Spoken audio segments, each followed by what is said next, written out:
Assalamualaikum warahmatullahi wabarakatuh.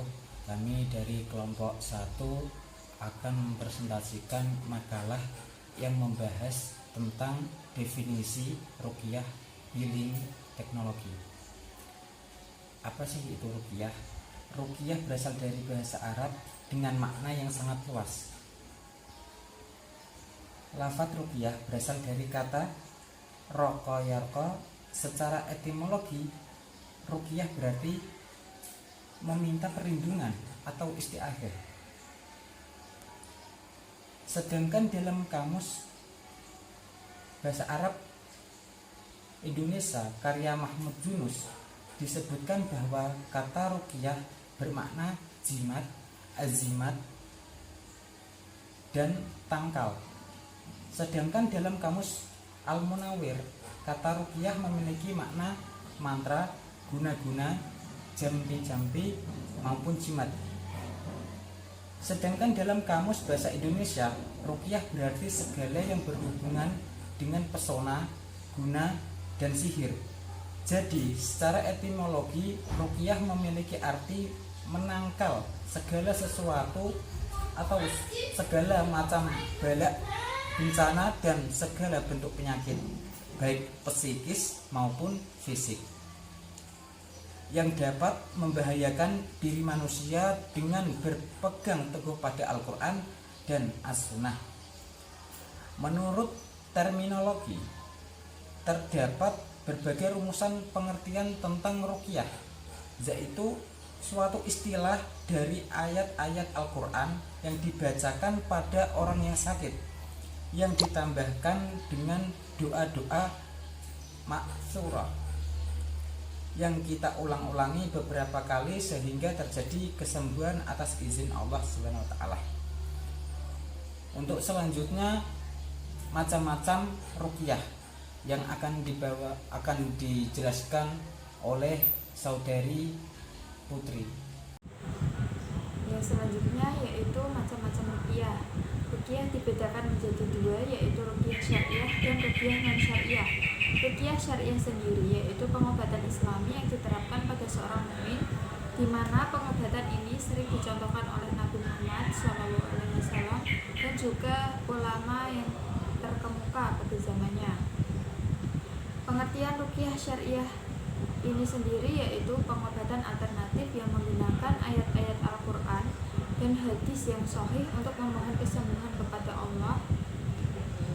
Selain itu, ruqyah syar'i ini juga dijadikan sebagai penawar penyakit yang bisa saja diakibatkan oleh jin atau sihir, yang dibaca oleh seorang mu'alij atau peruqyah muslim untuk diri sendiri, anak-anaknya, keluarga, dan orang-orang di sekitarnya. Dari pengertian tersebut, ruqyah berperan sebagai bacaan serta doa yang di dalamnya berisi tentang permohonan kepada Allah agar diberikan kesembuhan. Metode pengobatan ruqyah ini hanya berlaku kepada orang yang meyakini dan mengimani bahwa di dalam Al-Quran terdapat hikmah bagi orang mukmin. Seorang yang meyakini terhadap kekuatan doa dan meyakini bahwa Allah akan mengabulkan doanya, maka orang itu dengan izin Allah akan mengalami kesembuhan. Adapun tanda-tanda ruqyah tersebut dikatakan ruqyah syar'i ialah: yang pertama, ruqyah yang menggunakan firman Allah, nama, sifat-sifatnya, dan juga ucapan-ucapan yang bersumber daripada Nabi Muhammad SAW. Yang kedua, pembacaannya menggunakan bahasa Arab yang benar dan fasih, juga kalimatnya dapat dipahami maknanya. Yang ketiga, seorang peruqyah meyakini bahwa terapi ruqyah ini tidak akan memberi dampak apapun kecuali dengan kehendak Allah. Yang keempat, ruqyah tidak dilakukan dengan cara yang haram dan bid'ah, semisal meruqyah di kuburan dan di tempat pada waktu tertentu. Yang kelima, pihak peruqyah atau pengobat bukan seorang dukun dan juga penyihir. Selanjutnya yaitu ruqyah non syariah dan ruqyah syirkiyah. Secara epistemologi, ruqyah syirkiyah ialah pengobatan alternatif yang tidak sesuai dengan syariat, bertentangan, syirik, tidak sejalan dengan prinsip-prinsip tauhid. Ruqyah syirkiyah secara istilah ialah ruqyah yang memohon kepada selain Allah, meminta kesembuhan kepada selain Allah, sehingga seringkali praktek ruqyahnya meminta bantuan kepada makhluk halus, bisa saja jin dan yang lainnya. Mengenai metode dan bacaannya pun tidak pernah dipraktikkan oleh Nabi dan juga tidak dianjurkan oleh beliau. Ruqyah non syariah di sini boleh dipraktekkan dalam artian di dalam praktiknya tidak mengandung unsur-unsur syirik. Yang selanjutnya yaitu ruqyah non syariah. Berbeda dengan halnya ruqyah syirkiyah. Ruqyah non syariah bukan berarti tidak boleh dilakukan, tetapi boleh saja dipraktikkan selagi di dalamnya tidak mengandung unsur-unsur syirik.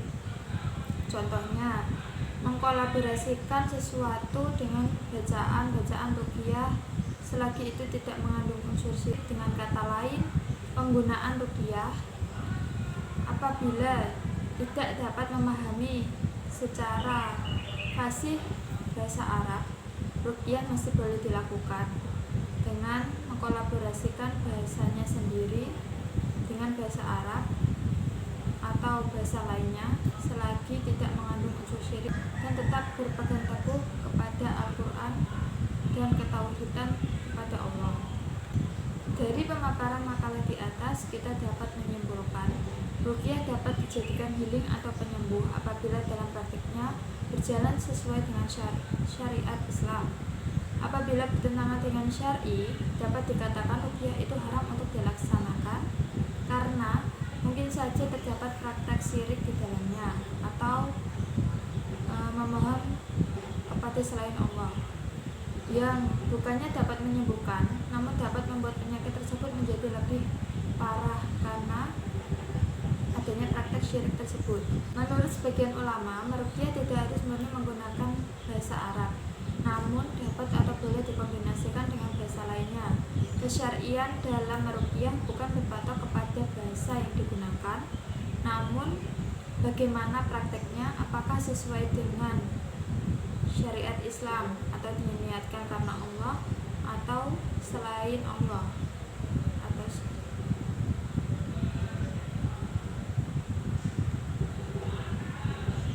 diniatkan karena Allah atau selain Allah.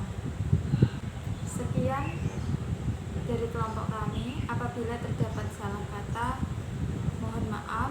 Wassalamualaikum warahmatullahi wabarakatuh.